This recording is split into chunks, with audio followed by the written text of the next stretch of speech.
150 വർഷങ്ങൾക്ക് മുമ്പാ.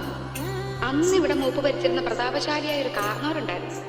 ആ കാർന്നവര് തഞ്ചാവൂരിൽ ഞങ്ങളുടെ നൃത്തക്കാരിയെ മേഡമെ കൊണ്ടുവന്ന് താമസിപ്പിച്ചു. നാഗവല്ലി എന്നായിരുന്നു ആ തമിഴത്തിയുടെ പേര്. തമിഴത്തി വേറൊരാളുമായിട്ട് സ്നേഹത്തിലായിരുന്നു. രാമനാഥൻ എന്ന പേരുള്ള ഒരു നൃത്തക്കാരനുമായിട്ട്.